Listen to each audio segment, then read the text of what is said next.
Hello everybody, welcome to the United Stand. I'm joined by Ben Foster. He's a Wrexham player. He's playing against Manchester United tomorrow. We're going to talk about David De Gea and Onana. But how's your summer been, Ben? Good to have you back on the channel. It's nice to be back, mate. Thanks for having me. Yeah, it's been good, mate. Had a good summer. We're fully back into the swing of things now, though. We're out here in America. We're in San Diego at the moment. We've already been to North Carolina. We were in LA just yesterday, and then made the sort of like a 2-hour coach journey down. But it's lovely, mate. It is. I just love America. I love it. It's warm weather. The facilities are always great. We've played at some amazing stadiums. We played at the LA Galaxy Stadium yesterday, a couple of days ago, which was Chelsea, lovely. that was, wasn't it? Yeah, no, that was against the LA Galaxy. But before that, we played at the UNC University of North Carolina Stadium, 51,000 all-seater stadium. It's a college stadium, mate. It is incredible. The facilities there are a joke, honestly. So yeah, we've been treated to some lovely places so far. So you've got United, which we're going to talk about in a minute. And is that it then, or you don't know what? No, we've got United tomorrow night, and then we've got a day off on Wednesday, which is going to be lovely because we haven't had any days off yet. We've just been constantly sort of like running around the place. But then we fly over to Philadelphia. We're playing Philadelphia Union, and then we can finally come home. Right, before we talk about Man United, let's talk about the goalkeeping situation, because Ben's obviously been on the United Stand every Monday. We were talking about it a lot last season. You're a big fan of David De Gea. I was a big fan of David De Gea. I think we acknowledged there was he wasn't a modern goalkeeper, but he was certainly a very good goalkeeper. Ten Hag got rid of him, brought Onana in. What is your observations on that, and also the challenges that Onana might face, and how you think he will do? Yeah, that's the bit there that you said about the challenges that Onana might face. So, first of all, he's a fantastic goalkeeper, right? He is. He's up there. He's an up there goalkeeper. I think if Man United want to progress the way they want to progress, they have to get a goalie like him in. I just worry that he's not going to have the players that are going to be on the same wavelength just yet. I think Man United have had David De Gea for so long, and he's obviously not the best at playing out from the back, all right? Whereas Onana is almost like a defender. He will play as one of those defenders. He plays high up the pitch. He likes to actually come out with the ball at his feet. And I worry that some of the Man United players in that squad are going to find it hard to adjust to that. And, you know, even when David De Gea was playing, I think that some of the defenders and some of the players in that team were quite happy for him to kick it long, you know, because it meant that they didn't have to receive it in tight areas. So you're asking a lot. Yeah. You're asking a lot from these players. So I think they were quite happy for him to kick it long. And then after the game, all the reporters, all the media just slating David De Gea. And they're like, well, yeah, you can just keep taking that abuse. Thanks, mate. Just keep, don't give it to me, though. So I think some of the United players, it's going to take a lot of adjustment. I really do think it's going to take a lot of adjustment. But it is probably the first step to progressing as a team like Man United, like they want to do.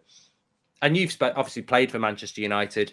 He looks like he's. I mean, I was always worried with getting rid of De Gea that it's the enormity. It's like after Schmeichel, you've played in goal. We saw Dubravka got his chance, missed kicking the ball. It's a huge atmosphere. It's a huge pressure.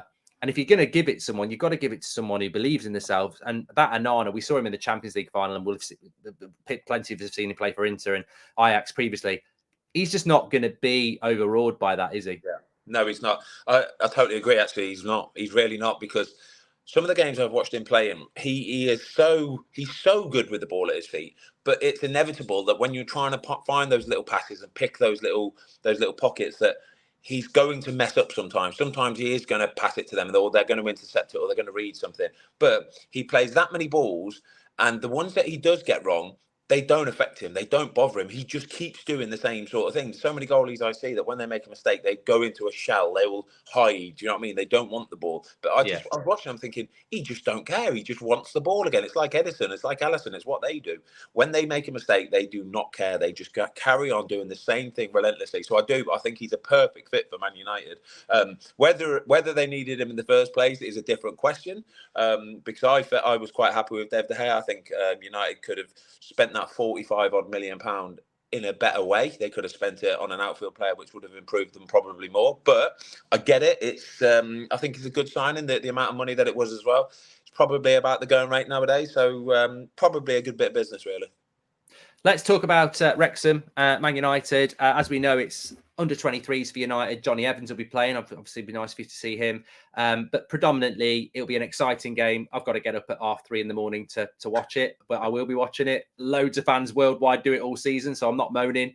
First of all, Wrexham, going into this game, how have you been doing it? Will you play 90 minutes, or is he changing it at half time? Because that's what Ten Hag tends to do. But I think tomorrow you probably play longer because it's the younger players playing.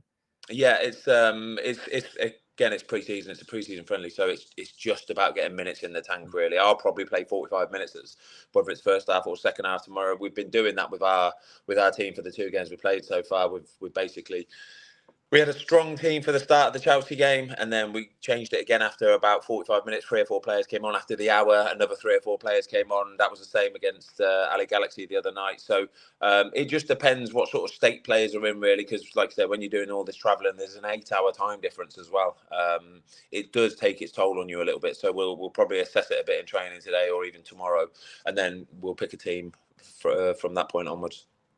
And in relation, I suppose a lot of people are very interested in this. Wrexham into League Two, looking to get promoted, we hope.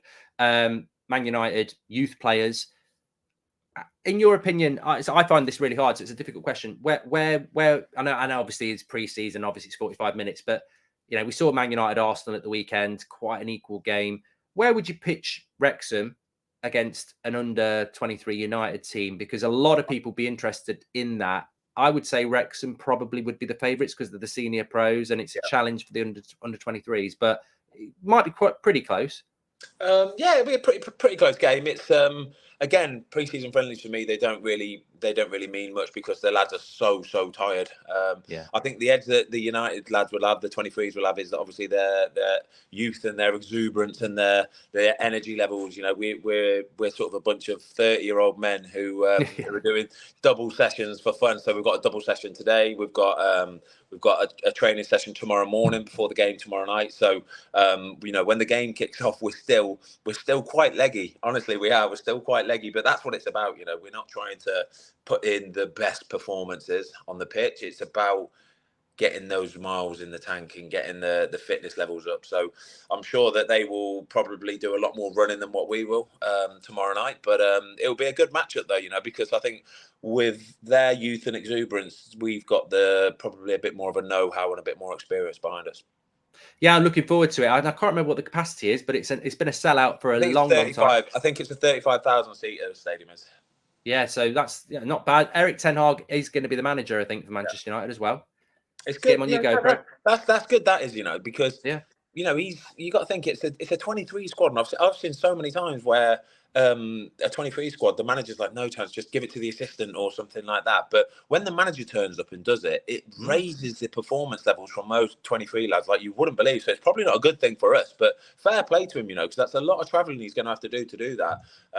But yeah, it will make sure that the lads, every single one of them, will be on it like full power as well. Well, say the travelling.